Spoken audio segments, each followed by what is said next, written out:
Hi everyone, MBA ക്ലൗഡിന്റെ മറ്റൊരു വീഡിയോയിലേക്ക് എല്ലാവർക്കും സ്വാഗതം. നമ്മളിപ്പോൾ ഫണ്ട് ഫ്ലോ സ്റ്റേറ്റ്മെന്റിന്റെ ഒരു സീരീസ് ചെയ്തുകൊണ്ടിരിക്കുകയാണ്. നമ്മൾ അതിന്റെ രണ്ട് പാർട്ട് ഓൾറെഡി കംപ്ലീറ്റഡ് ആയി. This is the final part, third പാർട്ടാണ് നമ്മൾ ഡിസ്കസ് ചെയ്യാം.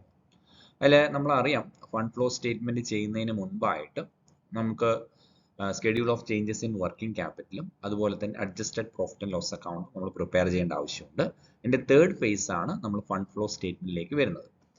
ഇപ്പോൾ ഫണ്ട് ഫ്ലോ സ്റ്റേറ്റ്മെന്റ് മാത്രം ചോദിച്ചാലും ഈ മൂന്ന് കാര്യങ്ങളും നമ്മൾ കമ്പൈൻ ചെയ്യണം. So today we will be discussing about like comprehensive fund flow statement ആണ്. ഇത് മൂന്നും കൂടി ഉൾപ്പെടുന്ന ഭാഗമാണ് നമ്മൾ ഇന്ന് ഡിസ്കസ് ചെയ്യാൻ പോകുന്നത്.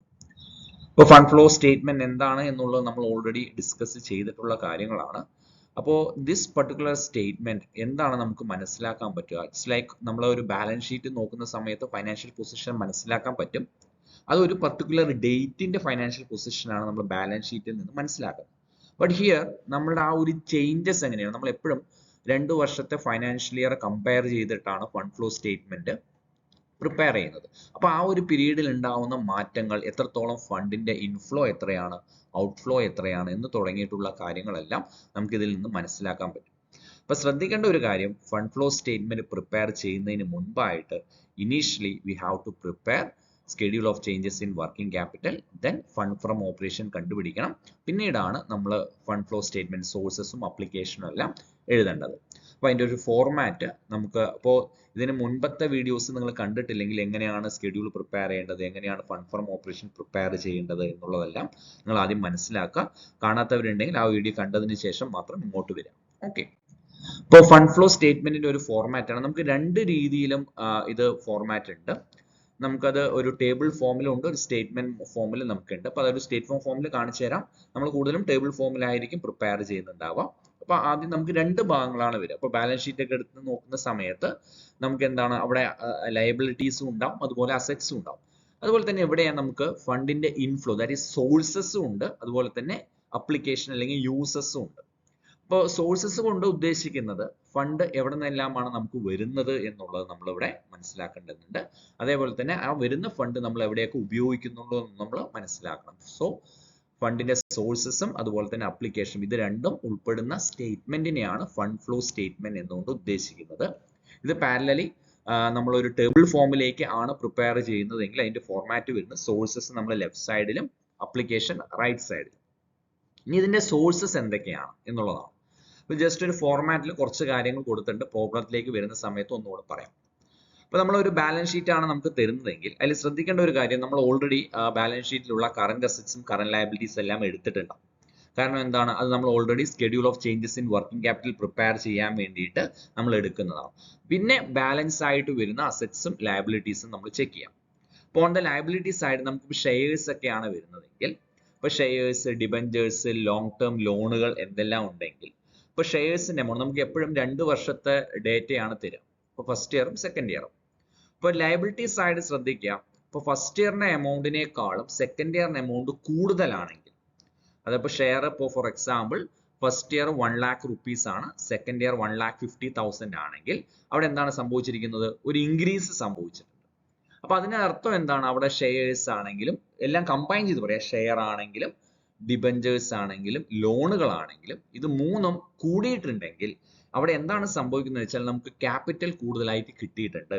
സോ നമ്മൾ അവിടെ ഇഷ്യൂ ആണ് നടത്തിയിരിക്കുന്നത്.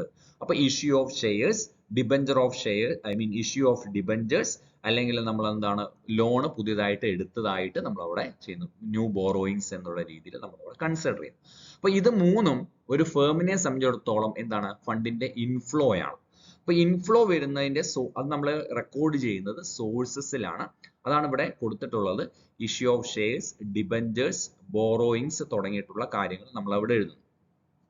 ഇനി ഇത് നേരെ തിരിച്ചും സംഭവിക്കാം. ഇപ്പൊ ഫസ്റ്റ് ഇയറിലെ എമൗണ്ടിനേക്കാളും സെക്കൻഡ് ഇയറിലെ എമൗണ്ടിലേക്ക് വരുമ്പോൾ അത് കുറവാണ് വരുന്നതെങ്കിൽ, ഇപ്പൊ 1 lakh rupees ആണ് ഫസ്റ്റ് ഇയർ, സെക്കൻഡ് ഇയർ വരുമ്പോൾ ഒരു 80,000 ആണെങ്കിൽ അവിടെ 20,000 എന്താണ് കുറവ് വന്നിരിക്കുകയാണ്, ക്യാപിറ്റലിൽ കുറവ് വന്നിരിക്കുകയാണ്.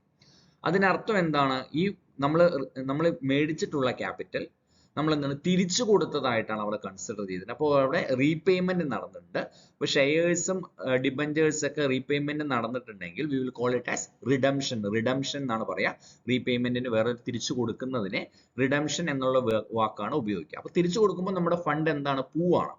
അപ്പോൾ അത് നമ്മൾ എവിടെ റെക്കോർഡ് ചെയ്യണം? നമ്മൾ അപ്ലിക്കേഷനിൽ റെക്കോർഡ് ചെയ്യണം. റിഡംഷൻ ഓഫ് പ്രിഫറൻസ് ഷെയർസ് അല്ലെങ്കിൽ ഡിബഞ്ചേഴ്സ് തുടങ്ങിയിട്ടുള്ള കാര്യങ്ങൾ, ലോൺ ആണെങ്കിൽ റീപേയ്മെന്റ് ഓഫ് ലോൺസ് എന്ന് തുടങ്ങിയിട്ടുള്ള കാര്യങ്ങൾ നമ്മൾ അവിടെ റെക്കോർഡ് ചെയ്യും. ഇത് ലയബിലിറ്റി സൈഡ് നമ്മൾ കൺസിഡർ ചെയ്യാം. ഇനി on the asset side, asset side നമ്മുടെ കറന്റ് അസറ്റ്സ് നമ്മളെല്ലാം എടുത്തു കഴിഞ്ഞു. പിന്നെ വരുന്നത് എന്താണ്? ഫിക്സ്ഡ് അസറ്റ്സ് ആണ്. ഫിക്സ്ഡ് അസറ്റ്സും ഇൻവെസ്റ്റ്മെന്റ്സ് എല്ലാം വരും. ഇപ്പൊ ഫിക്സ്ഡ് അസറ്റ്സ് നമ്മുടെ ഫസ്റ്റ് ഇയറിന്റെ എമൗണ്ടും സെക്കൻഡ് ഇയറിന്റെ എമൗണ്ടുമായിട്ട് കമ്പയർ ചെയ്യാം. കമ്പയർ ചെയ്യുന്ന സമയത്ത് അവിടെ ഫസ്റ്റ് ഇയറിനേക്കാളും സെക്കൻഡ് ഇയർ കൂടുതലാണെങ്കിൽ, ഫോർ എക്സാമ്പിൾ ഒരു ലാൻഡ് ഫസ്റ്റ് ഇയർ ഒരു 1 lakh ആണ്, സെക്കൻഡ് ഇയർ ഒരു 1,20,000 ആണെങ്കിൽ അവിടെ എന്താണ്? ഇൻക്രീസ് സംഭവിച്ചിട്ടുണ്ട്. അപ്പൊ ലാൻഡ് ഇൻക്രീസ് ആയി. അതിനർത്ഥം എന്താണ്? ലാൻഡ് പുതിയ ഒരു 20,000 റുപ്പീസിന്റെ ലാൻഡ് നമ്മൾ മേടിച്ചു എന്നാണ് അർത്ഥം. അപ്പൊ ഇൻക്രീസ് ആയാൽ എന്താണ് ഫണ്ടിന് സംഭവിക്കുക? നമ്മൾ എന്താണ് ഫണ്ട് കൊടുത്തിട്ടായിരിക്കും എന്ത് ചെയ്യുക? ലാൻഡ് മേടിക്കുക, റൈറ്റ്? അപ്പൊ അവിടെ എന്താണ്? ഫണ്ട് നമ്മൾക്ക് പുറത്തേക്ക് പോവാണ്, യൂസ് ചെയ്യാൻ അപ്ലിക്കേഷൻ ആണ്. അപ്പൊ പർച്ചേസ് ഓഫ് ഫിക്സ്ഡ് അസറ്റ്സ്, ഏതെങ്കിലും ഫിക്സ്ഡ് അസറ്റ്സ്, ഇപ്പൊ പ്ലാന്റോ ലാൻഡോ മെഷീനറിയോ അതുപോലെ തന്നെ വേറെ എന്തായിക്കോട്ടെ, ഫർണിച്ചർ തുടങ്ങിയിട്ടുള്ള ഏത് ഫിക്സ്ഡ് അസറ്റ് ആയിക്കോട്ടെ, അത് ഇൻക്രീസ് ആണ് സംഭവിക്കുന്നതെങ്കിൽ അവിടെ പർച്ചേസ് ആണ് സംഭവിക്കുന്നത്. പർച്ചേസ് നമ്മൾ അപ്ലിക്കേഷനിലാണ് എഴുതേണ്ടത്. ഇനി ഓൺ ദി അതർ സൈഡ് ഈ പറയുന്ന എമൗണ്ട് ഫസ്റ്റ് ഇയറിലെ എമൗണ്ട് സെക്കൻഡ് ഇയറിലെ എമൗണ്ടിനേക്കാൾ കുറവാണ് വരുന്നതെങ്കിൽ, ഇപ്പോൾ ഫസ്റ്റ് ഇയർ 1 lakh സെക്കൻഡ് ഇയറിൽ വരുമ്പോൾ ഒരു 80,000 ആണ് വരുന്നതെങ്കിൽ അവിടെ ഉള്ള ഐറ്റം എന്താണ് സംഭവിച്ചിരിക്കുന്നത്?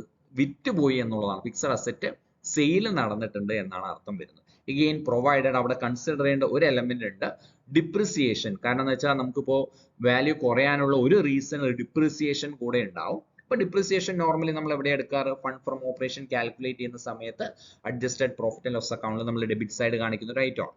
അപ്പൊ അത് തന്നിട്ടുണ്ടെങ്കിൽ അത് അഡ്ജസ്റ്റ്മെന്റിലേക്ക് പ്രൊവൈഡ് ചെയ്യും, പറഞ്ഞിട്ടുണ്ടാവും ഈ ഒരു പർട്ടിക്കുലർ അസറ്റിന് ഡിപ്രിസിയേഷൻ ഉണ്ട് എന്നുള്ളതെല്ലാം പറഞ്ഞിട്ടുണ്ടാവും. അപ്പൊ അങ്ങനെ വരുന്ന സമയത്ത് സെയിലാണ്, നമ്മൾ വാല്യൂ കുറഞ്ഞിട്ടുണ്ടെങ്കിൽ സെയിലാണ് എന്ന് നമ്മൾ കൺസിഡർ ചെയ്യേണ്ടതായിട്ടുണ്ട്. അപ്പോൾ ഇവിടെ ശ്രദ്ധിക്കേണ്ട ഒരു കാര്യം, പ്രോബ്ലം തരുന്ന സമയത്ത് ഈ പറയുന്ന ഡിപ്രിസിയേഷൻ അല്ലെങ്കിൽ ഏതൊരു കാര്യത്തിനാണെങ്കിലും അസറ്റിനൊക്കെ ചിലപ്പോൾ ഡിപ്രിസിയേഷനോ അല്ലെങ്കിൽ എന്തെങ്കിലും ഒരു അസറ്റ് വിറ്റിട്ടുണ്ട് എന്നെങ്കിൽ സെയിൽ നടന്നിട്ടുണ്ട് എന്നൊക്കെ പറയുകയാണെങ്കിൽ യു നീഡ് ടു പ്രിപ്പയർ, അതിനു വേണ്ടി സെപ്പറേറ്റ് ആയിട്ട് ഒരു അക്കൗണ്ട് പ്രിപ്പയർ ചെയ്യേണ്ടതായിട്ട് വരും. അപ്പോഴാണ് അതിന്റെ ബാലൻസ് എമൗണ്ട് ഒക്കെ എടുത്തിട്ട് അതിൽ പർച്ചേസ് സംഭവിച്ചിട്ടുണ്ടോ സെയിൽ സംഭവിച്ചിട്ടുണ്ടോ എന്നുള്ള കാര്യങ്ങൾ നമുക്ക് മനസ്സിലാക്കാൻ പറ്റാം. അങ്ങനെ എന്തെങ്കിലും സെയിൽ നടന്നിട്ടുണ്ടെങ്കിൽ ചിലപ്പോൾ അതിൽ നിന്ന് നമുക്ക് ലാഭമോ നഷ്ടമോ വരാം. ഫോർ എക്സാമ്പിൾ നമുക്കൊരു 10,000 റുപ്പീസിന്റെ ഒരു മെഷീനറി നമ്മൾ ഒരു 8,000 വിറ്റു എന്ന് പറഞ്ഞാൽ നമുക്ക് അവിടെ 2,000 രൂപയുടെ ലോസ് വന്നിട്ടുണ്ട്. അതേസമയം പ്രോഫിറ്റും വരാം. നമുക്കൊരു 10,000 റുപ്പീസിന്റെ സാധനം ഒരു 12,000 വിൽക്കുകയാണെന്നുണ്ടെങ്കിൽ അവിടെ 2,000 റുപ്പീസിന്റെ ഒരു പ്രോഫിറ്റും വരാം. അപ്പൊ ഈ പ്രോഫിറ്റോ ലോസോ വരികയാണെന്നുണ്ടെങ്കിൽ അതും നമ്മൾ ഫണ്ട് ഫ്രം ഓപ്പറേഷനിൽ കൺസിഡർ ചെയ്യുന്ന ഒരു കാര്യമാണ്. ഓക്കെ, അപ്പൊ ഇതും നമ്മളിവിടെ നോക്കേണ്ട ഒരു കാര്യമാണ്. പിന്നെ അപ്പോൾ അതാണ് നമ്മൾ കൺസിഡർ ചെയ്യേണ്ടത്. ഇതെല്ലാം നമ്മൾ അപ്ലിക്കേഷനിലും അതുപോലെ തന്നെ സോഴ്സസിലും കൺസിഡർ ചെയ്യേണ്ട കാര്യമാണ്. ഇനി നമുക്ക് ഒരു പ്രോബ്ലത്തിലേക്ക് പോവാം. പ്രോബ്ലത്തിലേക്ക് പോകുന്ന സമയത്ത് അതിന്റെ ഡീറ്റെയിൽ ആയിട്ട് നമുക്ക് പറയാം. പിന്നെ ഇത് കൂടാതെ നമ്മൾ ആദ്യം schedule of changes in working capital prepare ചെയ്തപ്പോൾ നമുക്ക് അവിടെ വർക്കിംഗ് ക്യാപിറ്റലിൽ ഇൻക്രീസോ ഡിക്രീസോ നമുക്ക് കിട്ടിയിട്ടുണ്ടാവും. അവിടെ നമുക്ക് ഇൻക്രീസ് ഇൻ വർക്കിംഗ് ക്യാപിറ്റൽ ആണ് കിട്ടുന്നതെങ്കിൽ that you have to write it on the application side. നമ്മളിപ്പോൾ ഇവിടെ പറയുന്നുണ്ട് ഇൻക്രീസ് ഇൻ വർക്കിംഗ് ക്യാപിറ്റൽ ആണ് തരുന്നതെങ്കിൽ അവിടെ നമ്മൾ എന്താണ് അപ്ലിക്കേഷനിലാണ് എഴുതേണ്ടത്. അതേപോലെ ഡിക്രീസ് ഇൻ വർക്കിംഗ് ക്യാപിറ്റൽ ആണ് അവിടെ കിട്ടുന്നത്. അപ്പൊ അവിടെ ഏത് എമൗണ്ട് ആണ് കിട്ടുക നമുക്ക് അറിയില്ല, പ്രോബ്ലം ചെയ്യുമ്പോഴേ അറിയത്തുള്ളൂ. ഡിക്രീസ് ഇൻ വർക്കിംഗ് ക്യാപിറ്റൽ ആണ് കിട്ടുന്നതെങ്കിൽ അത് നമ്മൾ സോഴ്സസിലാണ് എഴുതേണ്ടത്. അപ്പൊ ഇവിടെ ഇതിന് സ്റ്റാർ ഇട്ടിട്ടുണ്ടാവും. എന്തുകൊണ്ടാണ് സ്റ്റാർ ഇട്ടെന്ന് വെച്ചാൽ ഇപ്പോൾ ഡിക്രീസ് ആണ് വരുന്നതെങ്കിൽ ഇവിടെ ഇൻക്രീസ് ഉണ്ടാവില്ല, ഇൻക്രീസ് ആണ് വരുന്നതെങ്കിൽ ഇവിടെ ഡിക്രീസ് ഉണ്ടാവില്ല, ഏതെങ്കിലും ഒരു ഐറ്റം മാത്രമേ ഇവിടെ ഉണ്ടാവുള്ളൂ. അതേപോലെ തന്നെ ഫണ്ട് ഫ്രം ഓപ്പറേഷൻസിൽ നമുക്ക് ഫണ്ട് ഫ്രം ഓപ്പറേഷൻ ആണ് വരുന്നതെങ്കിൽ, ഫണ്ട് ഫ്രം ഓപ്പറേഷൻ ആണെങ്കിൽ അത് നമുക്ക് സോഴ്സസിലാണ് എഴുതേണ്ടത്. അതേപോലെ തന്നെ ഫണ്ട് ലോസ്റ്റ് ഇൻ ഓപ്പറേഷൻ ആണ് വരുന്നതെങ്കിൽ ഇവിടെ ഓപ്പറേറ്റിംഗ് ലോസ് എന്ന് എഴുതിയിരിക്കുന്നത് ഫണ്ട് ലോസ്റ്റ് ഇൻ ഓപ്പറേഷൻ എന്നുള്ളതാണ്. അപ്പൊ അതാണ് വരുന്നതെങ്കിൽ അത് അപ്ലിക്കേഷനിലാണ് എടുക്കേണ്ടത്. ഇല്ല ഫണ്ട് ഫ്രം ഓപ്പറേഷൻ ആണ് വരുന്നതെങ്കിൽ, അതായത് ഇവിടെ ഓപ്പറേറ്റിംഗ് പ്രോഫിറ്റ് എന്ന് കാണുന്ന ഭാഗം ഫണ്ട് ഫ്രം ഓപ്പറേഷൻ ആണ് വരുന്നതെങ്കിൽ അത് നമ്മൾ ഇവിടെ പർട്ടിക്കുലേഴ്സിൽ സോഴ്സസിലാണ് എടുക്കേണ്ടത്. ഓക്കെ, അതുപോലെ തന്നെ സെയില് നമുക്ക് സോഴ്സസിൽ വരും. സെയിൽ ചെയ്യുന്ന സമയത്ത് നമുക്ക് ഫണ്ട് ഇങ്ങോട്ട് വരികയാണ്, പർച്ചേസ് ചെയ്യുന്ന സമയത്ത് ഫണ്ട് അങ്ങോട്ട് പോവുകയാണ്. പിന്നെ അതുകൂടാതെ നമുക്ക് ഡിവിഡൻഡ്, ടാക്സ് തുടങ്ങിയിട്ടുള്ള കാര്യങ്ങൾ നമുക്ക് പേയ്മെന്റ് പോലെ നടന്നിട്ടുണ്ടെങ്കിൽ അത് അഡ്ജസ്റ്റ്മെന്റിൽ തരുന്ന സമയത്തും നമ്മൾ ഇവിടെ അപ്ലിക്കേഷനിൽ, കാരണം പേയ്മെന്റ് ആണല്ലോ, അത് നമ്മൾ അപ്ലിക്കേഷനിൽ എടുക്കേണ്ട കാര്യമാണ്. ഓക്കെ, ഇനി നമുക്കൊരു പ്രോബ്ലത്തിലേക്ക് പോവാം. അതിൽ നിന്ന് 1 by 1 ആയിട്ട് ഓരോ കാര്യങ്ങൾ എങ്ങനെയൊക്കെയാണ് ചെയ്യേണ്ടതെന്നുള്ളത് പറയാം. ഇപ്പോൾ ഇവിടെ ഒരു ക്വസ്റ്റ്യൻ തന്നിട്ടുണ്ട്. From the following balance sheet of X Limited on 31st December 2005 and 2006, you are required to prepare a schedule of changes in working capital, a fund flow statement. ഇപ്പോൾ ഇവിടെ ക്വസ്റ്റ്യനിൽ നിന്നും നിങ്ങൾക്ക് മനസ്സിലാവും, ഇപ്പോൾ സ്കെഡ്യൂൾ പ്രിപ്പയർ ചെയ്യാൻ പറഞ്ഞിട്ടുണ്ട്, അതുപോലെ തന്നെ ഫണ്ട് ഫ്ലോ സ്റ്റേറ്റ്മെന്റ് പ്രിപ്പയർ ചെയ്യാൻ പറഞ്ഞിട്ടുണ്ട്. ഇൻ കേസ് ഇവിടെ schedule of changes in working capital prepare ചെയ്യാൻ പറഞ്ഞിട്ടില്ലെങ്കിലും ഫണ്ട് ഫ്ലോ സ്റ്റേറ്റ്മെന്റ് മാത്രമാണ് പറഞ്ഞിട്ടുള്ളതെങ്കിൽ you have to definitely prepare schedule of changes in working capital as well as fund from operation calculate adjusted profit loss account നമ്മൾ calculate ചെയ്യേണ്ടതായിട്ടുണ്ട്. അപ്പോൾ ഇവിടെ നമുക്ക് 6 column വരുന്നുണ്ട്. ലയബിലിറ്റി സൈഡ് ബാലൻസ് ഷീറ്റ് ആണ്. Liability side 2005 2000 first ഇയറും second year amount തന്നിട്ടുണ്ട്. അതുപോലെ തന്നെ അസറ്റ് സൈഡും നമുക്ക് ഫസ്റ്റ് ഇയറും സെക്കൻഡ് ഇയറും തന്നിട്ടുണ്ട്. അപ്പോൾ നമുക്ക് ആദ്യം പ്രിപ്പയർ ചെയ്യേണ്ടത് എന്താണ്? Schedule of changes in working capital ആണ്. അതിന്റെ കൂടെ തന്നെ നമുക്കൊരു 3 അഡീഷണൽ ഇൻഫർമേഷൻ തന്നിട്ടുണ്ട്. ഡിപ്രിസിയേഷനുമായി ബന്ധപ്പെട്ട് തന്നിട്ടുണ്ട്, അത് പ്ലാന്റിന്റെയും ബിൽഡിങ്ങിന്റെയും. പ്രൊവിഷൻ ഫോർ ടാക്സ് തന്നിട്ടുണ്ട്, ഇന്ററിം ഡിവിഡൻഡ് തന്നിട്ടുണ്ട്. ഇത് മൂന്നുമാണ് നമുക്ക് അഡ്ജസ്റ്റ്മെന്റിൽ വരുന്നത്. അപ്പൊ ഇനി 1 by 1 ആയിട്ട് പോവാം. എങ്ങനെയാണ് അത് ചെയ്യേണ്ടതെന്നുള്ളത് ആദ്യം പറഞ്ഞുതരാം. അപ്പൊ ആദ്യം നമുക്ക് പ്രിപ്പയർ ചെയ്യേണ്ടത് എന്താണ്? Schedule of changes in working capital ആണ്. അപ്പൊ സ്കെഡ്യൂൾ പ്രിപ്പയർ ചെയ്യണമെങ്കിൽ നമുക്ക് വർക്കിംഗ് ക്യാപിറ്റൽ ഫോർമുല അറിയാം, current asset minus current liability. അപ്പൊ കറന്റ് അസറ്റ്സും കറന്റ് ലയബിലിറ്റീസും ആണ് നമ്മൾ എടുക്കേണ്ടത്. അപ്പൊ അസറ്റ്സിന്റെ കേസ് നമ്മൾ നോക്കുകയാണെങ്കിൽ ഇപ്പോൾ ഗുഡ് വിൽ, ബിൽഡിംഗ്, പ്ലാന്റ് തുടങ്ങിയിട്ടുള്ള ഇൻവെസ്റ്റ്മെന്റ് വരെയുള്ളതെല്ലാം ഫിക്സഡ് അസറ്റ് കാറ്റഗറിയിൽ വരുന്നതാണ്. പിന്നെ ഇൻവെസ്റ്റ്മെന്റ് സെപ്പറേറ്റ് ആയിട്ട് നിലനിൽക്കുന്നുണ്ട്. ബാക്കി ഇവിടെ നിന്ന് അങ്ങോട്ട് താഴെയുള്ളത് സ്റ്റോക്ക് മുതൽ ക്യാഷ് വരെ ഉള്ളതാണ് നമുക്ക് കറന്റ് അസറ്റ്സ് വരുന്നത്. അപ്പൊ ഈ ഒരു 4 ഐറ്റം നമ്മൾ എവിടെ എടുക്കണം? സ്കെഡ്യൂൾ പ്രിപ്പയർ ചെയ്യുന്ന സമയത്ത് കറന്റ് അസറ്റ് ആയിട്ട് എടുക്കണം. എടുത്തതിന് ശേഷം എന്താ ചെയ്യുക? എമൗണ്ട്, ഓരോ വർഷത്തെ എമൗണ്ട് എഴുതുന്നു. ഇൻക്രീസ് ആണോ ഡിക്രീസ് ആണോ എന്ന് നോക്കുന്നു. ഇൻക്രീസ് ആണെങ്കിൽ ഇൻക്രീസ് കോളത്തിലും ഡിക്രീസ് ആണെങ്കിൽ ഡിക്രീസ് കോളത്തിലും എഴുതുന്നു. ടോട്ടൽ ചെയ്യുന്നു. നമ്മൾ ഓൾറെഡി ചെയ്തിട്ടുണ്ട്. ചെയ്യാത്തവർ അറിയാത്തവരുണ്ടെങ്കിൽ ഇതിന്റെ ഫസ്റ്റ് ഒരു വീഡിയോ നോക്കിക്കഴിഞ്ഞാൽ, ഫസ്റ്റ് പാർട്ട് നോക്കിക്കഴിഞ്ഞാൽ അതിനെക്കുറിച്ച് കൂടുതലായിട്ട് ഐഡിയ കിട്ടും. ഇത് കറന്റ് അസറ്റിന്റെ സൈഡാണ്. ഞാൻ moving on to the current liability. ഇത് long term liability, general reserve നമ്മൾ ഫണ്ട് ഫ്രം ഓപ്പറേഷനിൽ എടുക്കും, provision loss fund from operation എടുക്കും. Okay, sundry creditors current liability ആണ്, ഇത് നമുക്ക് എടുക്കേണ്ടതാണ്. അതുപോലെ തന്നെ ബിൽസ് പേയബിൾ നമ്മൾ കൺസിഡർ ചെയ്യും. പ്രൊവിഷൻ ഫോർ ടാക്സ് നോർമലി നമ്മൾ കറന്റ് ലയബിലിറ്റി ആയിട്ട് ട്രീറ്റ് ചെയ്യും. പ്രൊവൈഡഡ്, ഇവിടെ നമ്മൾ അഡ്ജസ്റ്റ്മെന്റിൽ നോക്കുക. അഡ്ജസ്റ്റ്മെന്റിലും പ്രൊവിഷൻ ഫോർ ടാക്സ് തന്നിട്ടുണ്ട്. ഓക്കെ, അപ്പോൾ ഇവിടെ ശ്രദ്ധിക്കേണ്ട ഒരു കാര്യം, 2 കാര്യങ്ങളാണ് മെയിൻ ആയിട്ട് ശ്രദ്ധിക്കേണ്ടത്. ഒന്ന് പ്രൊവിഷൻ ഫോർ ടാക്സ്, രണ്ടാമത്തത് പ്രപ്പോസ്ഡ് ഡിവിഡൻഡ് അല്ലെങ്കിൽ ഡിവിഡൻഡുമായി ബന്ധപ്പെട്ട് വരുന്ന കാര്യങ്ങൾ. ഇത് രണ്ടും നോർമലി നമ്മൾ എടുക്കുന്നത് കറന്റ് ലയബിലിറ്റി ആയിട്ട് തന്നെയാണ് ട്രീറ്റ് ചെയ്യുക. പക്ഷേ ചില കേസുകളിൽ അഡ്ജസ്റ്റ്മെന്റ് തരുന്ന സമയത്ത് നമ്മൾ എന്താ ചെയ്യാന്ന് വെച്ചാൽ നമുക്ക് 2 രീതിയിലും ട്രീറ്റ് ചെയ്യാം. പക്ഷെ മെജോറിറ്റി കേസുകളിൽ ഈ അഡ്ജസ്റ്റ്മെന്റ് തരുന്ന സമയത്ത് നമ്മൾ അതിന് സെപ്പറേറ്റ് ആയിട്ട് അക്കൗണ്ട് വരയ്ക്കുകയും അത് നമ്മൾ ഇവിടെ കറന്റ് ലയബിലിറ്റി ആയിട്ട് ട്രീറ്റ് ചെയ്യാറുമില്ല. ഓക്കെ, അപ്പൊ പ്രൊവിഷൻ ഫോർ ടാക്സേഷൻ ചില പ്രോബ്ലങ്ങളിൽ നിങ്ങൾ നോക്കിക്കഴിഞ്ഞാൽ അത് കറന്റ് ലയബിലിറ്റി ആയിട്ട് ട്രീറ്റ് ചെയ്യാറുണ്ട്. അതിനുള്ള റീസൺ ഇവിടെ അഡ്ജസ്റ്റ്മെന്റ് തരുന്നത് കൊണ്ടാണ് നമ്മൾ ഈ ഒരു സിറ്റുവേഷനിൽ ഇത് കറന്റ് ലയബിലിറ്റി ആയിട്ട് എടുക്കാത്തത്. അതുപോലെ തന്നെ പ്രൊപ്പോസ്ഡ് ഡിവിഡൻഡ് വല്ലതും ഉണ്ടെങ്കിൽ അതും നമ്മൾ കറന്റ് ലയബിലിറ്റി ആയിട്ടാണ് ട്രീറ്റ് ചെയ്യുക. അഡ്ജസ്റ്റ്മെന്റ് തരുമ്പോൾ അതിന് സെപ്പറേറ്റ് ആയിട്ട് അക്കൗണ്ട് വരയ്ക്കും. ഇവിടെ ശ്രദ്ധിക്കേണ്ടത് പ്രൊവിഷൻ ഫോർ ടാക്സ് അഡ്ജസ്റ്റ്മെന്റ് തന്നിട്ടുണ്ട്, ബാലൻസ് ഷീറ്റിലുണ്ട്. അപ്പോൾ സെപ്പറേറ്റ് ആയിട്ട് ഇതിനൊരു അക്കൗണ്ട് വരച്ചിട്ട് അതിലുള്ള എമൗണ്ടുകളാണ് നമ്മൾ പല ഭാഗത്തേക്ക് എടുക്കേണ്ടത്. അത് എങ്ങോട്ട് എടുക്കണം എന്നുള്ളത് പറയാം.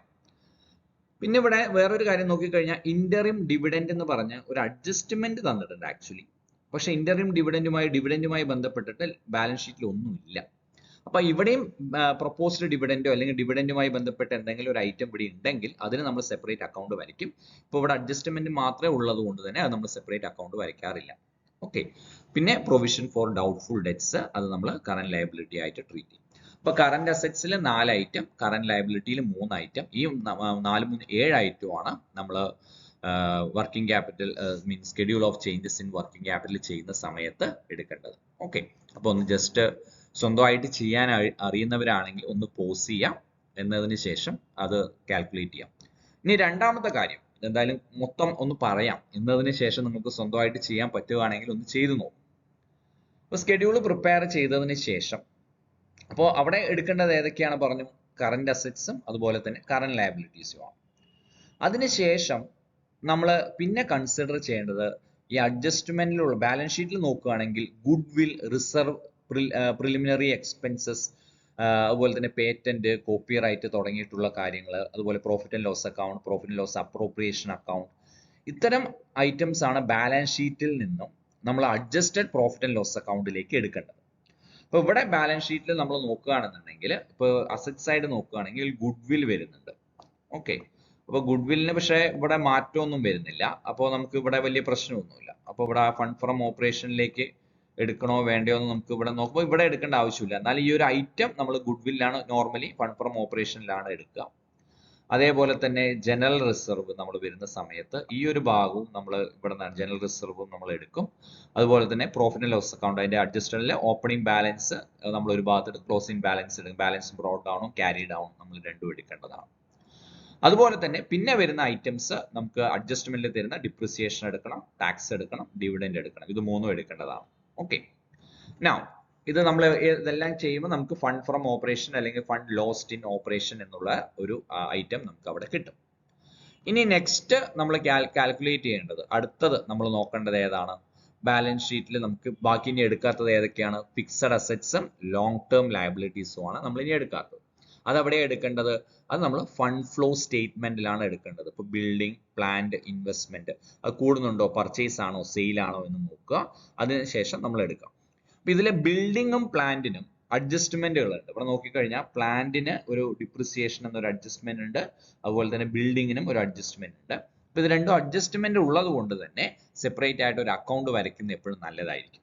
ഓക്കെ, പിന്നെ ഷെയർ ക്യാപിറ്റലിൽ മാറ്റങ്ങളൊന്നും വന്നിട്ടില്ല, ബാക്കി ഇവിടെ പ്രശ്നങ്ങളൊന്നും ഇല്ല.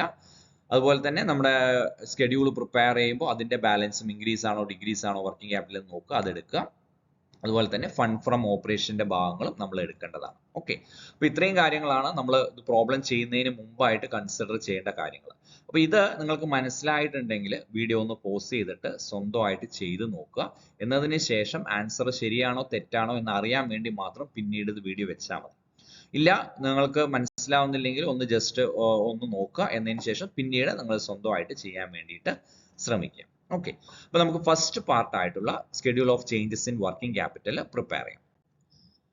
അപ്പൊ നമുക്ക് ഇതിൽ അറിയാം ആദ്യം എടുക്കേണ്ടത് എന്താണ്. ഇപ്പോൾ നമ്മൾ ഇതാണ്, നമുക്ക് ഇത്രയും കോളങ്ങളാണ് വരിക, particulars, first year, second year, പിന്നെ എഫക്ട് ഓൺ വർക്കിംഗ് ക്യാപിറ്റൽ ഇൻക്രീസും ഡിക്രീസും വരുന്നത്. അപ്പൊ ഇതിൽ നമുക്ക് കറന്റ് അസറ്റ്സ്, ഫസ്റ്റ് കറന്റ് അസറ്റ്സിൽ നമ്മൾ നേരത്തെ പറഞ്ഞു 4 ഐറ്റംസ് ആണ് വരിക, stock, bills receivable, debtors, cash at bank. അപ്പൊ സ്റ്റോക്ക് ഇവിടെ എന്ത് സംഭവിക്കുന്നു, ഫസ്റ്റ് ഇയർ 30,000 ആണ്, സെക്കൻഡ് ഇയർ എത്ര വരുന്നുണ്ട്, 23,400. അപ്പൊ അവിടെ എന്താണ് സംഭവിക്കുന്നത്, ഫസ്റ്റ് ഇയറിനെക്കാളും സെക്കൻഡ് ഇയർ എമൗണ്ട് കുറവാണ് വരുന്നത്. സോ ഡിഗ്രീസ് കോളത്തിൽ നമ്മൾ എഴുതിയിട്ടുണ്ട് 6,600. സെക്കൻഡ് ഇയർ വരുന്നത്, സെക്കൻഡ് ഐറ്റം ബിൽസ് റിസീവബിൾ ആണ്, 2,000 ഫസ്റ്റ് ഇയർ, സെക്കൻഡ് ഇയർ 3,200. ഇപ്പൊ 2,000-നേക്കാളും ഇവിടെ 3,200 എന്ന് പറയുന്നത് 1,200 ഇൻക്രീസ് ചെയ്തിരിക്കുന്നത് നമ്മൾ ഇൻക്രീസ് കോളത്തിൽ എഴുതി. ദെൻ തേർഡ് വൺ നമുക്ക് വരുന്നത് ഡെറ്റേഴ്സ് ആണ്. Debtors first year 18,000, second year 19,000. So അവിടെ ഇൻക്രീസ് സംഭവിച്ചിരിക്കുന്നുണ്ട്. എമൗണ്ട് എത്രയാണ്, 1,000. അത് ഇൻക്രീസ് കോളത്തിൽ എഴുതുന്നു. നെക്സ്റ്റ് ഐറ്റം ക്യാഷ് ആണ്. ക്യാഷ് 6,600 വരുന്നുണ്ട്, 15,200 വരുന്നുണ്ട്. അവിടെയും ക്യാഷും ഒരു ഇൻക്രീസ് ആണ് സംഭവിച്ചിരിക്കുന്നത്. സോ അവിടെ 8,600 ഇൻക്രീസ് കോളത്തിൽ എഴുതി. അപ്പൊ നമ്മൾ കറന്റ് അസറ്റിന്റെ ഫസ്റ്റ് ഇയറിന്റെ ടോട്ടൽ നോക്കുന്ന സമയത്ത് 56,600 വരുന്നുണ്ട്, സെക്കൻഡ് ഇയറിന്റെ ടോട്ടൽ 60,800 വരുന്നു. സിമിലർലി നമ്മൾ കറന്റ് ലയബിലിറ്റീസിലേക്ക് പോവാണ്. കറന്റ് ലയബിലിറ്റീസിലെ provision for doubtful debt, bills payable, sundry creditors, ഈ 3 ഐറ്റം ആണ് വരിക. അപ്പൊ അതിൽ provision for doubtful debts what is happening there, 400 ആണ് ഫസ്റ്റ് ഇയർ, സെക്കൻഡ് ഇയർ 600 ആണ്. അപ്പൊ അവിടെ ഒരു 200 റുപ്പീസിന്റെ ഇൻക്രീസ് വന്നു. സോ കറന്റ് അസറ്റ്സിന്റെ നേരെ ഓപ്പോസിറ്റ് ആണ് കറന്റ് ലയബിലിറ്റി ട്രീറ്റ് ചെയ്യാം. ഇവിടെ ഇൻക്രീസ് ആണ് സംഭവിച്ചിരിക്കുന്നത്. So what we will be doing is അത് ഡിഗ്രീസ് കോളത്തിൽ എഴുതും. നൗ ബിൽസ് പേയബിൾ 1,200-ൽ നിന്നും 800 ആയിട്ട് കുറഞ്ഞിട്ടുണ്ട്, ഡിഗ്രീസ് ആണ്. That degrees amount we will write it on the increase column. Increase കോളത്തിൽ 400 നമ്മൾ എഴുതിയിട്ടുണ്ട്. Then creditors first year 8,000, second year 5,400. അവിടെ ഡിഗ്രീസ് ആണ് സംഭവിച്ചിരിക്കുന്നത്. ആ ഡിഗ്രീസ് എമൗണ്ട് നമ്മൾ ഇൻക്രീസ് കോളത്തിൽ 2,600 എഴുതി. Now total current liabilities എഴുതുന്നു. First year 9,600, second year 6,800. ഇനി നെക്സ്റ്റ് എന്താണ് വർക്കിംഗ് ക്യാപിറ്റൽ കണ്ടുപിടിക്കാൻ. വർക്കിംഗ് ക്യാപിറ്റൽ കണ്ടുപിടിക്കാനുള്ള ഫോർമുല എന്താണ്? Current asset minus current liability. Total current asset A എന്ന് കൊടുത്തിട്ടുണ്ട്, ടോട്ടൽ കറന്റ് ലയബിലിറ്റി ബി എന്ന് കൊടുത്തിട്ടുണ്ട്. So A minus B, that is 56,500 600 minus 9,600 ചെയ്യുന്ന സമയത്ത് വിൽ ബി ഗെറ്റിംഗ് എത്രയാ കിട്ടുക? 47,000 നമുക്ക് കിട്ടും. അതേപോലെ തന്നെ 6,800 minus 60,800 minus 6,800 will be getting 54,000 എന്നുള്ള ഒരു എമൗണ്ട് നമുക്ക് ഇവിടെ കിട്ടും. അപ്പൊ ഇവിടെ എന്താണ് സംഭവിച്ചിരിക്കുന്നത്? ഫസ്റ്റ് ഇയർ വർക്കിംഗ് ക്യാപിറ്റൽ എത്രയാണ്? 47,000. സെക്കൻഡ് ഇയർ വർക്കിംഗ് ക്യാപിറ്റൽ എത്രയാണ്? 54,000. So there is an increase. ഒരു ഇൻക്രീസ് ആണ് സംഭവിച്ചത്. അപ്പൊ താഴെ എഴുതുക ഇൻക്രീസ് ഇൻ വർക്കിംഗ് ക്യാപിറ്റൽ. എത്ര രൂപയുടെ ഇൻക്രീസ് ആണ്? 54 മൈനസ് 47 വിൽ ബി ഗെറ്റിംഗ് 7,000. ഈ 7,000 ആണ് ഇൻക്രീസ് എമൗണ്ട്. അപ്പൊ ഇവിടെ ഇൻക്രീസ് ഇവിടെ എഴുതുന്ന പോലെ തന്നെ നമ്മൾ ഇൻക്രീസ് ആണെങ്കിൽ അത് ഡിഗ്രീസ് കോളത്തിൽ ഇവിടെ എഴുതി കഴിഞ്ഞാൽ ഇവിടെ ഒന്ന് ബാലൻസ് ആക്കാൻ വേണ്ടിയിട്ടാണ് നമ്മൾ ചെയ്യുന്നത്. ഇതിന്റെ ഇതെല്ലാം കൂടി ടോട്ടൽ ചെയ്യുമ്പോൾ you will be getting 13,800. അത് നമുക്ക് ടോട്ടലിന് ഇവിടെ വലിയ പ്രസക്തി ഇല്ല, കാരണം ഈ പറയുന്ന 7,000 എമൗണ്ട് ആണ് ഇൻക്രീസ് വന്നിരിക്കുന്നത്. അപ്പൊ ഇൻക്രീസ് ഇൻ വർക്കിംഗ് ക്യാപിറ്റൽ നമുക്കറിയാം, അത് നമ്മൾ എവിടെ എടുക്കണം? അപ്ലിക്കേഷനിൽ എടുക്കണം. ഇത് മറന്നു പോകരുത്, പിന്നീട് ഫണ്ട് ഫ്ലോ ചെയ്യുന്ന സമയത്ത് ഇത് അപ്ലിക്കേഷനിൽ എടുക്കേണ്ടതാണ്. അപ്പൊ ഈ ഒരു എമൗണ്ട് അവിടെ മറക്കാതെ എടുക്കണം. അപ്പൊ ഫസ്റ്റ് പാർട്ട് കഴിഞ്ഞു. അപ്പോൾ ഈ ഒരു ഭാഗം എല്ലാവർക്കും ക്ലിയർ ആണെന്ന് വിചാരിക്കുന്നു. Now moving on to the second part. Second പാർട്ടിൽ പറഞ്ഞിട്ടുണ്ടായിരുന്നു ഗുഡ് വില്, റിസർവ്, അതുപോലെ തന്നെ പ്രിലിമിനറി എക്സ്പെൻസസോ വേറെ ഏതെങ്കിലും ഇൻടാഞ്ചിബിൾ അസറ്റോ ഫിക്റ്റീഷ്യസ് അസറ്റോ ഉണ്ടെങ്കിൽ അത് ഡിപ്രിസിയേഷൻ തുടങ്ങിയിട്ടുള്ള കാര്യങ്ങളൊക്കെ നമ്മൾ ചെയ്യേണ്ടതാണ്. അപ്പൊ അവിടെ നമ്മൾ ഫണ്ട് ഫ്രം ഓപ്പറേഷൻ ചെയ്യുന്നതിന് മുൻപായിട്ട് അഡ്ജസ്റ്റ്മെന്റുകൾ എന്തൊക്കെയാണ് തന്നിട്ടുള്ളത് നമ്മൾ നോക്കാം. അപ്പൊ ഇവിടെ നമുക്കറിയാം ഡിപ്രിസിയേഷൻ നമുക്ക് പറയുന്നുണ്ട്, പ്ലാന്റ് ബിൽഡിങ്ങിനും പറയുന്നുണ്ട്, പ്രൊവിഷൻ ഫോർ ടാക്സ്. അപ്പൊ ഇതിന് മൂന്നിനും സെപ്പറേറ്റ് അക്കൗണ്ടുകൾ വരയ്ക്കേണ്ടതായിട്ടുണ്ട്. അപ്പൊ നമുക്ക് ആദ്യം ഡിപ്രിസിയേഷൻ ഓൺ പ്ലാന്റ്. അപ്പൊ പ്ലാന്റ് അക്കൗണ്ട് വരയ്ക്കാം. അപ്പൊ ക്വസ്റ്റ്യൻ എല്ലാവരും എടുത്തു വെക്കുക, കാരണം നമ്മളെ എമൗണ്ട് അവിടെ നിന്നാണ് എടുക്കേണ്ടത്. ഓക്കെ, അപ്പൊ പ്ലാന്റ് അക്കൗണ്ട് നമ്മൾ വരയ്ക്കാൻ പോവാണ്. പ്ലാന്റ് എന്ന് പറയുന്നത് ഒരു അസറ്റ് ആണ്. എല്ലാവർക്കും അറിയാം പ്ലാന്റ് എന്നുള്ളത് ഒരു അസറ്റ് ആണെന്ന് അറിയുമെന്ന് വിചാരിക്കുന്നു. അപ്പൊ ആദ്യം വളരെ ബേസിക് ആയിട്ടുള്ള കാര്യങ്ങൾ, എന്തൊക്കെയാണ് അസറ്റ്, എന്തൊക്കെയാണ് ലയബിലിറ്റി, എന്തൊക്കെയാണ് ഇൻകം, എന്തൊക്കെയാണ് എക്സ്പെൻസ് എന്ന് തുടങ്ങിയിട്ടുള്ള കാര്യങ്ങൾ നമ്മൾ അറിയേണ്ടതായിട്ടുണ്ട്. അപ്പൊ പ്ലാന്റ് എന്ന് പറയുന്ന ഒരു അസറ്റ് ആണ്. അപ്പൊ പ്ലാന്റ് അസറ്റ് ആണ്. അസറ്റിന്റെ ഓപ്പണിംഗ് ബാലൻസ് എപ്പോഴും ഡെബിറ്റ് ബാലൻസ് ആയിരിക്കും. നമ്മൾ മുമ്പ് പറയാറുണ്ട് EDA എന്നൊക്കെ പറയാറുണ്ട്, എഡ എന്നൊക്കെ പറയാറില്ലേ. എക്സ്പെൻസസും അതേപോലെ തന്നെ അസറ്റുകളെല്ലാം ഡെബിറ്റ് ബാലൻസ് ആയിരിക്കും ഉണ്ടാവുക. അപ്പൊ പ്ലാന്റ് അതൊന്ന് ഓർത്ത് വെക്കുക, അസറ്റ് ഡെബിറ്റ് ബാലൻസ് ആയിരിക്കും. അപ്പൊ അവിടെ ഓപ്പണിംഗ് ബാലൻസ് നമ്മൾ ഡെബിറ്റ് സൈഡ് ആണ് എഴുതിയിരിക്കുന്നത്. ഇത് ഡെബിറ്റ് സൈഡ് ആണ് വരുന്നത്. അപ്പൊ ഈ ഡെബിറ്റ് സൈഡ് ഓപ്പണിംഗ് ബാലൻസ് എത്രയാണ്? ഓപ്പണിംഗ് ബാലൻസിന്റെ ഫിഗർ എന്ന് നോക്കുക. ഇത് എഴുതുമ്പോൾ DR എന്നാണ് ഉദ്ദേശിച്ചത്. അതെങ്ങനെ? ഓക്കെ, ഡെബിറ്റ് നമുക്ക് ഇവിടെ വരും, അതേപോലെ തന്നെ ഇവിടെ ക്രെഡിറ്റും നമുക്ക് വരും. അത് നമുക്ക് അറിയുന്നു വിചാരിക്കുന്നു. Debit side on the left side, credit side ഇങ്ങനെ വരും. ഓക്കെ, അപ്പൊ ഡെബിറ്റ് ബാലൻസ് നമുക്ക് വരുന്നുണ്ട്. അപ്പൊ അവിടെ നോക്കുക, ഫസ്റ്റ് ഇയർ ഓപ്പണിംഗ് ബാലൻസ് പ്ലാന്റിന്റെ എത്രയാണ്? 37,000 നമ്മൾ എഴുതുന്നു. അതേപോലെ തന്നെ ക്ലോസിംഗ് ബാലൻസ് ആയിട്ടുള്ള 36,000 ക്രെഡിറ്റ് സൈഡ്, ഓപ്പോസിറ്റ് സൈഡ് നമ്മൾ എഴുതും. എന്താണ് അഡ്ജസ്റ്റ്മെന്റ് അവിടെ പറയുന്നത്? Depreciation on plant. Depreciation on plant എവിടെയാണ്? 4,000 rupees ആണ്. സോ ഡിപ്രിസിയേഷൻ അസറ്റ് അക്കൗണ്ടിൽ എഴുതേണ്ടത് ക്രെഡിറ്റ് സൈഡ് ആണ്. ഡിപ്രിസിയേഷൻ എഴുതേണ്ട ക്രെഡിറ്റ് സൈഡ് ആണ്. അപ്പൊ നമുക്ക് ജേർണൽ എൻട്രി നോക്കുന്ന സമയത്ത് എങ്ങനെ അറിയാം? Depreciation account debtor to plant എന്നല്ലേ പറയാം. അപ്പൊ പ്ലാന്റ് നമുക്ക് എന്താണ്?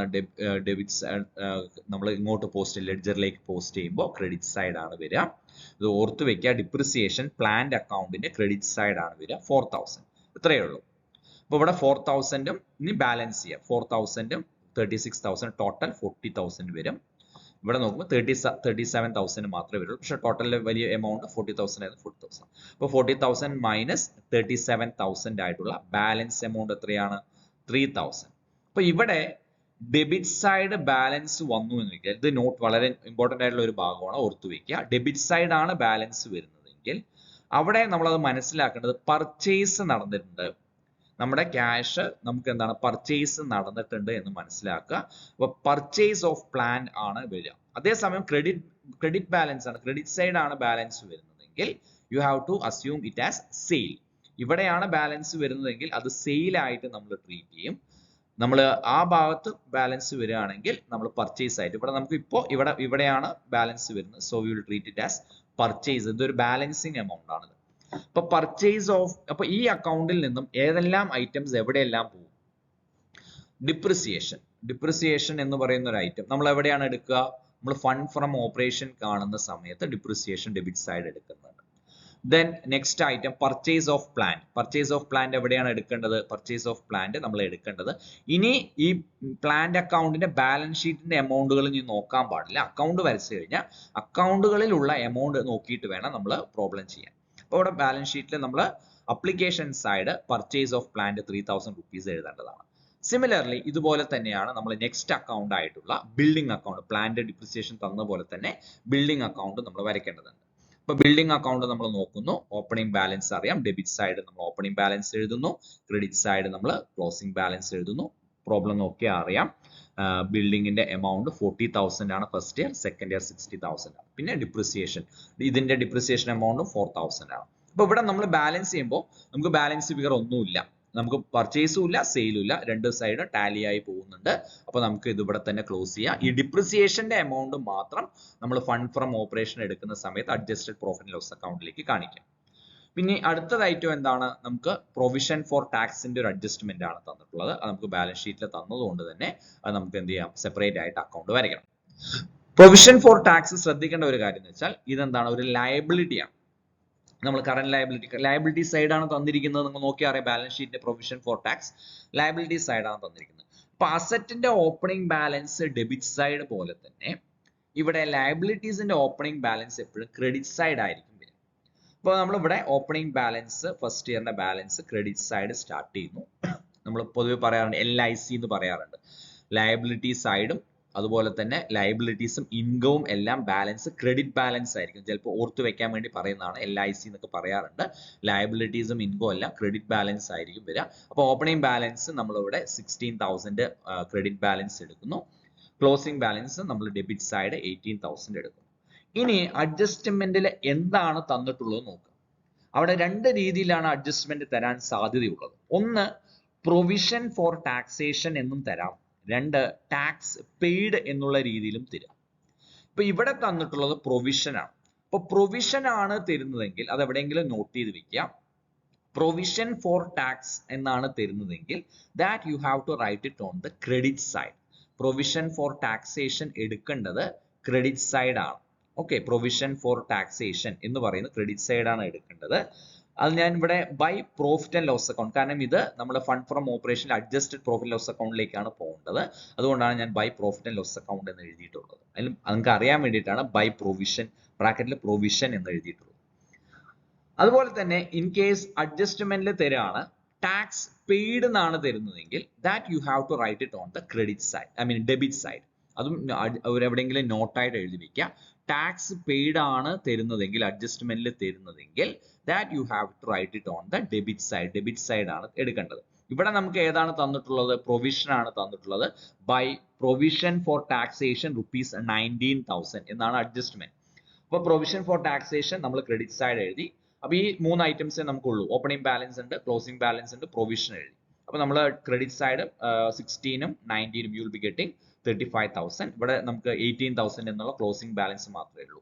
അപ്പൊ 35 മൈനസ് 18 ചെയ്യുന്ന സമയത്ത് U will be getting the balancing amount 17,000. ഈ 17,000 എന്ന് പറഞ്ഞ ബാലൻസ് എമൗണ്ട് ടാക്സ് പെയ്ഡ് ആയിട്ടാണ് ട്രീറ്റ് ചെയ്യേണ്ടത്. ടു ക്യാഷ്, നമ്മൾ ക്യാഷ് പോയതായിട്ട് ടാക്സ് പെയ്ഡ് ആയിട്ട് നമ്മൾ ഇവിടെ ട്രീറ്റ് ചെയ്യണം. ഇൻ കേസ് ടാക്സ് പെയ്ഡ് ആണ് തരുന്നതെങ്കിൽ ഈ ഭാഗത്ത് ബാലൻസ് വരും, അത് നമ്മൾ പ്രൊവിഷൻ ആയിട്ട് ട്രീറ്റ് ചെയ്യും. ഓക്കെ, അപ്പൊ തരുന്ന ഐറ്റം ഏതാണോ അതനുസരിച്ചിട്ടാണ് നമ്മൾ ക്രെഡിറ്റ് സൈഡ് ആണോ എടുക്കേണ്ടത്, ഡെബിറ്റ് സൈഡ് ആണോ എടുക്കേണ്ടത് എന്നുള്ള തീരുമാനം എടുക്കേണ്ടത്. ഓക്കെ, ഇനി ഇതിൽ നിന്നും നമ്മൾ ഏതൊക്കെ കാര്യങ്ങൾ എവിടേക്കൊക്കെ പോകണം? പ്രൊവിഷൻ നമ്മൾ എപ്പോഴും എടുക്കേണ്ടത് ഈ ഒരു ഭാഗത്ത് പ്രൊവിഷൻ നമ്മൾ എപ്പോഴും എടുക്കേണ്ടത്, അതും നോട്ട് ചെയ്ത് വെക്കുക. പ്രൊവിഷൻ എടുക്കേണ്ടത് നമ്മൾ അഡ്ജസ്റ്റഡ് പ്രോഫിറ്റ് ആൻഡ് ലോസ് അക്കൗണ്ടിലേക്കാണ്. ഈ 19,000 എടുക്കേണ്ടത് അഡ്ജസ്റ്റഡ് പ്രോഫിറ്റ് ആൻഡ് ലോസ് അക്കൗണ്ടിലാണ് എടുക്കേണ്ടത്. ടാക്സ് പെയ്ഡ് ആണ് വരുന്നതെങ്കിൽ ഇത് നമ്മൾ ഫണ്ട് ഫ്ലോ സ്റ്റേറ്റ്മെന്റിലാണ് എടുക്കുന്നത്. ഫണ്ട് ഫ്ലോ സ്റ്റേറ്റ്മെന്റിൽ ഇപ്പോൾ നമുക്ക് ബാലൻസിങ് എമൗണ്ട് വന്നില്ലേ, ഇത് നമ്മൾ എവിടെയാണ് ക്യാഷ് പെയ്ഡ് എന്തായിരിക്കും? പോകുന്നതാണ്, ഔട്ട്ഫ്ലോ ആണ്. അത് നമ്മൾ ഫണ്ട് ഫ്ലോ സ്റ്റേറ്റ്മെന്റിന്റെ അപ്ലിക്കേഷനിലാണ് എഴുതേണ്ടത്. ഇത് നമ്മൾ പ്രൊവിഷൻ പ്രോഫിറ്റ് ആൻഡ് ലോസ് അക്കൗണ്ടിലാണ് എടുക്കേണ്ടത്. അത് നമ്മൾ profit and loss account debit സൈഡോ അല്ലെങ്കിൽ ആഡ് ചെയ്യുകയോ ചെയ്യാം. ഓക്കെ, അപ്പൊ ഈ ഭാഗം വളരെ ക്ലിയർ ആയിട്ട് മനസ്സിലാക്കി വെക്കുക. പ്രൊവിഷൻ ഫോർ ടാക്സ് ഇതേപോലെ തന്നെയാണ് ഇൻ കേസ് പ്രൊപ്പോസ്ഡ് ഡിവിഡൻഡിന്റെ അഡ്ജസ്റ്റ്മെന്റ് തരികയാണെങ്കിലും എടുക്കേണ്ടത്. പ്രൊപ്പോസ്ഡ് ഡിവിഡൻഡ് ഇതേപോലെ ബാലൻസ്, അതും ലയബിലിറ്റി ആയതുകൊണ്ട് തന്നെ ബാലൻസ് ക്രെഡിറ്റ് ബാലൻസ് ആയിരിക്കും ഓപ്പണിംഗ്, ഡെബിറ്റ് ബാലൻസ് നമുക്ക് ഇവിടെ ക്ലോസിംഗ് ആയിട്ട് വരും. ഡിവിഡൻഡ് പെയ്ഡ് ആണെങ്കിൽ നമ്മൾ ഡെബിറ്റ് സൈഡ് എടുക്കും, പ്രൊപ്പോസ്ഡ് ഡിവിഡൻഡ് ആണെങ്കിൽ ക്രെഡിറ്റ് സൈഡ് എന്നുള്ള രീതിയിലാണ് വരിക. ഓക്കെ, അപ്പൊ നമ്മൾ 3 അക്കൗണ്ടുകളും പ്രിപ്പയർ ചെയ്ത് കഴിഞ്ഞു. ഇനി നമുക്ക് ആക്ച്വലി ഇന്ററിം ഡിവിഡൻഡ് പെയ്ഡ് എന്ന് പറഞ്ഞ ഒരു അഡ്ജസ്റ്റ്മെന്റ് ഉണ്ട്. അതിന് നമ്മൾ അക്കൗണ്ട് വരയ്ക്കണമായിരുന്നു, പ്രൊവൈഡഡ് അതിന്റെ എമൗണ്ട് നമുക്ക് ബാലൻസ് ഷീറ്റിൽ തന്നിട്ടുണ്ടായിരുന്നെങ്കിൽ. പക്ഷെ ഇവിടെ ബാലൻസ് ഷീറ്റിൽ അത് പ്രൊപ്പോസ്ഡ് ഡിവിഡൻഡ് തന്നിട്ടില്ല, അതുകൊണ്ട് അതിന് നമുക്ക് സെപ്പറേറ്റ് അക്കൗണ്ട് വരയ്ക്കേണ്ട ആവശ്യമില്ല. അപ്പൊ ഈ അഡ്ജസ്റ്റ്മെന്റിൽ തരുന്ന ഐറ്റംസ് എപ്പോഴും നമ്മൾ 2 ഭാഗത്ത് എടുക്കേണ്ടതായിട്ടുണ്ട്. ഇപ്പൊ ഡിപ്രിസിയേഷൻ ആണെങ്കിൽ നമ്മൾ അക്കൗണ്ടിലും എടുക്കും, അതുപോലെ തന്നെ ഫണ്ട് ഫ്രം ഓപ്പറേഷൻ കാണാൻ എടുക്കും. പ്രൊവിഷൻ ഫോർ ടാക്സേഷൻ ആണെങ്കിൽ നമ്മൾ അക്കൗണ്ടിലും വരച്ചിട്ടുണ്ട്, അതുപോലെ തന്നെ ഈ അക്കൗണ്ടിലുള്ള സാധനം നമുക്ക് ഒരെണ്ണം നമ്മൾ ഫണ്ട് ഫ്രം ഓപ്പറേഷനിലും എടുക്കും, ഒരെണ്ണം നമ്മൾ ഫണ്ട് ഫ്ലോ സ്റ്റേറ്റ്മെന്റിലും എടുക്കും. ഇന്ററിം ഡിവിഡൻഡ് ആണെങ്കിൽ നമുക്ക് 2 ഭാഗത്ത് എടുക്കണം. അത് എവിടെയാണ് എടുക്കേണ്ടത്? ഒന്ന് ഫണ്ട് ഫ്രം ഓപ്പറേഷൻ കാണുന്ന സമയത്ത് അതിനകത്തും നമ്മൾ എടുക്കാറുണ്ട്, അതേപോലെ തന്നെ നമ്മൾ ഫണ്ട് ഫ്ലോ സ്റ്റേറ്റ്മെന്റിലും എടുക്കാം. ഓക്കെ, ഇനി നെക്സ്റ്റ് നമുക്ക് എന്തായാലും ഫണ്ട് ഫ്രം ഓപ്പറേഷൻ ഒന്ന് കാണാം. ഇപ്പൊ ഫണ്ട് ഫ്രം ഓപ്പറേഷൻസ് നമ്മൾ നോക്കുന്ന സമയത്ത് എഗെയിൻ നമ്മളത് ലയബിലിറ്റി സൈഡാണ് നമുക്ക് എമൗണ്ട് വരിക, അതുകൊണ്ട് തന്നെ ഓപ്പണിംഗ് ബാലൻസ് ക്രെഡിറ്റ് ബാലൻസും ക്ലോസിംഗ് ബാലൻസ് ഡെബിറ്റ് ബാലൻസും ആയിരിക്കും വരിക. നമ്മൾ എമൗണ്ട് ബാലൻസ് ഷീറ്റിൽ തന്നിട്ടുണ്ട്, ഓപ്പണിംഗ് 16,000 നമുക്ക് തന്നിട്ടുണ്ട്, അതുപോലെ തന്നെ ക്ലോസിംഗ് ആണെന്നുണ്ടെങ്കിൽ 13,000 തന്നിട്ടുണ്ട്. പിന്നെ ബാലൻസ് ഷീറ്റിൽ തന്നെ നോക്കുക റിസർവ്, ടാക്സ് തുടങ്ങിയിട്ടുള്ള ഐറ്റംസ് ഉണ്ടോ നോക്കുക. അപ്പൊ നമുക്ക് അറിയാം general reserve 14,000 first year, second year 18,000, so 4,000 difference, 18 minus 14 4,000 transfer to general reserve. Goodwill actually നമ്മൾ റിട്ടേൺ ഓഫ് എടുക്കേണ്ടതാണ്, പക്ഷെ ഗുഡ്വില്ലിന്റെ എമൗണ്ട് നമുക്ക് നോക്കിയാൽ അറിയാം രണ്ടും ഒരേ എമൗണ്ട് ആണ്, അതുകൊണ്ട് നമുക്ക് ഇവിടെ എടുക്കേണ്ട ആവശ്യം വരുന്നില്ല. ഇനി നമ്മൾ അക്കൗണ്ടുകളിൽ നിന്നുള്ള കാര്യങ്ങളാണ് അഡ്ജസ്റ്റ്മെന്റിൽ വരുന്ന കാര്യം. ഒന്ന് പ്രൊവിഷൻ മറക്കരുത്, പ്രൊവിഷൻ ആണ് ഇവിടെ എടുക്കേണ്ടത്, ടാക്സ് പെയ്ഡ് അല്ല, പ്രൊവിഷൻ എടുക്കണം. പ്രൊവിഷൻ ഫോർ ടാക്സ് അക്കൗണ്ട് നോക്കുക 19,000. ദെൻ ഡിപ്രിസിയേഷൻ, പ്ലാന്റിന്റെ 4,000 എടുക്കണം, അതുപോലെ തന്നെ ബിൽഡിങ്ങിന്റെ 4,000 എടുക്കണം. Okay, then interim dividend paid അഡ്ജസ്റ്റ്മെന്റിൽ തന്നിട്ട് അത് 2 ഭാഗത്തും എടുക്കണം. ഇവിടെ നമ്മൾ അഡ്ജസ്റ്റ് പ്രോഫിറ്റ് ലോസ്, കാരണം നമ്മൾ അഡ്ജസ്റ്റ്മെന്റിൽ മാത്രമേ ഉള്ളൂ, അക്കൗണ്ട് വരച്ചിട്ടില്ല, അതുകൊണ്ട് ഇവിടെ നമ്മൾ അഡ്ജസ്റ്റഡ് പ്രോഫിറ്റ് ലോസ് അക്കൗണ്ടിൽ എടുക്കണം, അതുപോലെ തന്നെ ഫണ്ട് ഫ്ലോ സ്റ്റേറ്റ്മെന്റിന്റെ അപ്ലിക്കേഷൻ ഭാഗത്തും എടുക്കണം. ഓക്കെ, അപ്പൊ ഇത്രയും ഐറ്റംസ് ആണ് നമുക്ക് വരുന്നത്. അപ്പൊ ടോട്ടൽ ചെയ്യാം, എന്നതിന് ശേഷം ബാലൻസ് ചെയ്യാം. നമുക്ക് ടോട്ടൽ ചെയ്യുമ്പോൾ ഡെബിറ്റ് സൈഡ് നമുക്ക് 52,000 നമുക്ക് ടോട്ടൽ കിട്ടും, ക്രെഡിറ്റ് സൈഡ് 16,000, ഒരു ഐറ്റം മാത്രമേ ഉള്ളൂ. സോ 52 മൈനസ് 16,000 ബാലൻസിങ് എമൗണ്ട് ആയിട്ട് നമുക്ക് വിൽ ബി ഗെറ്റിംഗ് 36,000 നമുക്ക് കിട്ടും. അത് നമുക്ക് ഫണ്ട് ഫ്രം ഓപ്പറേഷൻ എന്ന് പറഞ്ഞ് നമ്മൾ ഇവിടെ എടുക്കുന്നു. ഈ ഫണ്ട് ഫ്രം എവിടെയാണ് ഓപ്പറേഷൻ എവിടെയാ പോകേണ്ടത്? നമ്മൾ സോഴ്സസിൽ കാണിക്കണം. ഫണ്ട് ഫ്ലോ ഓപ്പറേഷനിലെ സോഴ്സസിൽ നമ്മൾ കാണിക്കേണ്ടതാണ്, അത് മറന്നു പോകരുത്. സോഴ്സസിലേക്ക് ഇത് എടുക്കണം. അപ്പോൾ ഈ 2 കാര്യങ്ങളും നമ്മൾ ഇൻക്രീസ് ഇൻ വർക്കിംഗ് ക്യാപിറ്റൽ അപ്ലിക്കേഷനിലും എടുക്കണം, ഫണ്ട് ഫ്രം ഓപ്പറേഷൻ നമ്മൾ സോഴ്സസിലും എടുക്കണം. ഓക്കെ, അപ്പൊ ഇനി നമുക്ക് നേരിട്ട് ഫണ്ട് ഫ്ലോ സ്റ്റേറ്റ്മെന്റ് ചെയ്യാം. അപ്പോൾ ഇതാണ് ഫണ്ട് ഫ്ലോ സ്റ്റേറ്റ്മെന്റ് ചെയ്യുന്ന സമയത്ത് ഇത് രണ്ടും ചെയ്തതിന് ശേഷം മാത്രമേ നമുക്ക് എന്ത് ചെയ്യാൻ പറ്റുള്ളൂ? ഫണ്ട് ഫ്ലോ സ്റ്റേറ്റ്മെന്റ് ചെയ്യാൻ പറ്റത്തുള്ളൂ. ഓക്കെ, ഇപ്പൊ ഫണ്ട് ഫ്ലോ സ്റ്റേറ്റ്മെന്റ് ചെയ്യുന്ന സമയത്ത് നമുക്കറിയാം ഫിക്സഡ് അസറ്റും ലോങ് ടേം ലയബിലിറ്റീസ് എല്ലാം നമ്മൾ കൺസിഡർ ചെയ്യേണ്ടതായിട്ടുണ്ട്. അപ്പൊ നമ്മൾ ലയബിലിറ്റി സൈഡ് നോക്കുക, ഷെയർ ക്യാപിറ്റൽ 1 lakh ആണ് വരുന്നത്. അതിൽ മാറ്റങ്ങളൊന്നുമില്ല, ഇൻക്രീസും ഇല്ല ഡിക്രീസും ഇല്ല, നമ്മൾ എടുക്കേണ്ട ആവശ്യമില്ല. ജനറൽ റിസർവ് നമ്മൾ ഓൾറെഡി എടുത്തു, പ്രോഫിറ്റ് ലോസ് അക്കൗണ്ട് നമ്മൾ ഓൾറെഡി എടുത്തു, മറ്റുള്ള എല്ലാ കറന്റ് ലയബിലിറ്റീസ് നമ്മൾ എടുത്തു. അപ്പോൾ ആ ഭാഗത്തേക്ക് നമ്മൾ പോകേണ്ട ആവശ്യമില്ല. Now on the asset side നമ്മൾ ഗുഡ്വിൽ നമ്മൾ അവിടെ എടുക്കുക, പക്ഷെ ഇവിടെ എടുക്കേണ്ട ആവശ്യമില്ല, രണ്ടും ഒരേ എമൗണ്ട് തന്നെയാണ്. പിന്നെ ബിൽഡിംഗ് പ്ലാന്റ് ഇൻവെസ്റ്റ്മെന്റ്, ഇത് 3ഉമാണ് നമ്മൾ എടുക്കേണ്ടത്. അപ്പോൾ ബിൽഡിങ്ങിനും പ്ലാന്റിനും സെപ്പറേറ്റ് ആയിട്ട് നമ്മൾ അക്കൗണ്ട് വരച്ചിട്ടുണ്ട്. അപ്പോൾ അക്കൗണ്ടിലുള്ള എമൗണ്ട് വേണം നമ്മൾ കൺസിഡർ ചെയ്യാൻ. അപ്പോൾ ബിൽഡിങ്ങിന് നമ്മൾ അക്കൗണ്ട് വരച്ച സമയത്ത് എന്താണ് അവിടെ സംഭവിച്ചിരിക്കുന്നത്? ടാലി ആയി പോയി, അവിടെ പർച്ചേസും സെയിലും ഒന്നുമില്ല. ദെൻ രണ്ടാമത്തത് എന്താണ്? പ്ലാന്റ് നമ്മൾ എടുക്കുന്ന സമയത്ത് അവിടെ എന്താണ്? പർച്ചേസ് ഓഫ് പ്ലാന്റ് എന്ന് നമുക്ക് കാണാം, അക്കൗണ്ട് നോക്കിയാൽ അറിയാം. So purchase of plant 3,000 rupees നമുക്ക് അവിടെ മനസ്സിലായി, അത് നമ്മൾ ഇവിടെ എടുക്കുന്നു. ഓക്കെ, പിന്നെ അവിടെ വരുന്നത് എന്താണ്? ഇൻവെസ്റ്റ്മെന്റ്സ് ആണ്. ഇൻവെസ്റ്റ്മെന്റ്സിൽ എന്താ സംഭവിച്ചിരിക്കുന്നത്? 10,000 നിന്നും 11,000 അപ്പൊ 1,000 ഫർദർ ഇൻവെസ്റ്റ്മെന്റ് നടന്നിട്ടുണ്ട്. സോ ഫർദർ ഇൻവെസ്റ്റ്മെന്റ് മെയ്ഡ് എന്ന് പറഞ്ഞാൽ, അല്ലെങ്കിൽ ഇൻവെസ്റ്റ്മെന്റ് പർച്ചേസ്ഡ് നിങ്ങൾക്ക് അറിയാൻ വേണ്ടിയിട്ട് പർച്ചേസ്ഡ് എന്ന് എഴുതി, ഫർദർ ഇൻവെസ്റ്റ്മെന്റ് മെയ്ഡ് എന്ന് പറഞ്ഞ ഒരു 1,000 rupees നമ്മൾ അവിടെ എഴുതുന്നു. 2 ഐറ്റം. ഇനി നമ്മൾ അഡ്ജസ്റ്റ്മെന്റിലേക്ക് വരാം. ഡിപ്രിസിയേഷന്റെ പ്ലാന്റിന്റെ നമ്മൾ അഡ്ജസ്റ്റ്മെന്റ്, നമ്മൾ ഡിപ്രിസിയേഷന്റെ കേസ് നമ്മൾ നോക്കി, പ്ലാന്റും ബിൽഡിംഗും ഒക്കെ നോക്കി. പിന്നെ എന്താ വരുന്നത്? Provision for tax. അപ്പൊ അതിൽ ടാക്സ് പെയ്ഡ് എന്ന് പറഞ്ഞൊരു ഐറ്റം ഉണ്ട്, അത് നമ്മൾ എടുക്കണം. ടാക്സ് പെയ്ഡ് 17,000 നമ്മൾ പറഞ്ഞു. പെയ്ഡ് ഇവിടെയാണ് എടുക്കേണ്ടത്, പ്രൊവിഷൻ അവിടെയാണ് എടുക്കേണ്ടത്. അതേപോലെ തന്നെ ഇന്ററിം ഡിവിഡൻഡ് പെയ്ഡ് എന്ന് പറയുന്ന ഐറ്റംസ് എല്ലാം നമുക്ക് ഇവിടെ വരും. ഓക്കെ, അത് നമ്മൾ 8,000 rupees ഇവിടെ എടുക്കുന്നു. Now ഇനി ശ്രദ്ധിക്കേണ്ടത്, ഇതെല്ലാം നമ്മൾ അക്കൗണ്ട് നോക്കിയിട്ട് എടുത്ത് എഴുതി കഴിഞ്ഞു. ഇനി നമുക്ക് ആദ്യം ചെയ്തിട്ടുള്ള working capital, increase in working capital, അത് നമ്മൾ ഇവിടെ എടുക്കണം. അത് മറക്കരുത്. ഇതൊക്കെയാണ് മറക്കാൻ സാധ്യതയുള്ള ഐറ്റംസ്. അത് 7,000. അതേപോലെ തന്നെ ഫണ്ട് ഫ്രം ഓപ്പറേഷനും എടുക്കണം 36,000. അപ്പോൾ ഇത് നമ്മൾ എടുത്തു കഴിഞ്ഞാൽ ഇത് രണ്ട് സൈഡും ടാലി ആവും 36,000. ഇത് ടോട്ടൽ ചെയ്യുമ്പോഴും 36,000 എന്നുള്ള രീതിയിൽ വരും. അപ്പോൾ ഫണ്ട് ഫ്ലോ സ്റ്റേറ്റ്മെന്റ് എപ്പോഴും രണ്ട് സൈഡും ടാലി ആവാറാണ് പതിവ്. അപ്പോൾ അതുകൊണ്ട് നമ്മൾ എപ്പോഴും ലാസ്റ്റ് ശ്രദ്ധിക്കുക, എവിടെയെങ്കിലും മിസ്റ്റേക്കുകൾ ഉണ്ടോ എന്ന് നമുക്ക് ഇവിടെ എത്തിക്കഴിഞ്ഞാൽ തന്നെ മനസ്സിലാവും. അപ്പോൾ ഫണ്ട് ഫ്ലോ സ്റ്റേറ്റ്മെന്റ് വളരെ ഇമ്പോർട്ടന്റ് ആയിട്ടുള്ള ഒരു ഭാഗമാണ്. അപ്പോൾ അത് വളരെ ഇമ്പോർട്ടന്റ് ആയിട്ട് നല്ല രീതിയിൽ തന്നെ എല്ലാവരും ശ്രദ്ധിച്ച് ഓരോ സ്റ്റെപ്പ് ബൈ സ്റ്റെപ്പ് ആയിട്ട് പഠിക്കുക. ഇനിയും ഇതിൽ കുറച്ച് കാര്യങ്ങളൊക്കെ നമുക്ക് ഇതുമായി ചിലപ്പോൾ ഡിഫറെൻ്റ് ആയിട്ടൊക്കെ ചോദിക്കാൻ സാധിക്കും. ഇത് വളരെ ബേസ് ആയിട്ടുള്ള കാര്യമാണ്. വിത്ത് അഡ്ജസ്റ്റ്മെന്റ്സ് ആണ് നമ്മൾ ഡിസ്കസ് ചെയ്തിട്ടുള്ളത്. ഓരോ സ്റ്റേജും നമ്മൾ സെപ്പറേറ്റ് ആയിട്ട് വീഡിയോ ചെയ്ത് ക്ലിയർ ആയിട്ട് തന്നെ എക്സ്പ്ലെയിൻ ചെയ്തിട്ടുണ്ട്. സോ ഈ കാര്യങ്ങളൊക്കെ നിങ്ങൾക്ക് ക്ലിയർ ആയി മനസ്സിലായി എന്ന് ഞാൻ വിചാരിക്കുന്നു. ഇതിലെ എന്തെങ്കിലും സംശയങ്ങൾ, ഇതുമായി ബന്ധപ്പെട്ടിട്ട് എന്തെങ്കിലും സംശയങ്ങളോ അല്ലെങ്കിൽ വേറെ ഏതെങ്കിലും രീതിയിൽ ക്വസ്റ്റ്യൻസ് വന്നിട്ട് നിങ്ങൾക്ക് മനസ്സിലാവാത്തതോ അങ്ങനെ എന്തെങ്കിലും ഉണ്ടെങ്കിൽ definitely you can write it on the comment section. അപ്പോൾ ഈ ഒരു വീഡിയോ നമ്മളിവിടെ ഈ ഒരു സീരീസ് ഫണ്ട് ഫ്ലോ സ്റ്റേറ്റ്മെന്റ് എന്നൊരു സീരീസ് നമ്മൾ ഇതോടുകൂടി അവസാനിപ്പിക്കുകയാണ്. വേറെ ഏതെങ്കിലും സ്പെസിഫിക്കലി വീഡിയോ ആവശ്യമുണ്ടെങ്കിൽ definitely you can write it on the comment section. Anyway, thank you for watching. Have A nice day. Bye bye.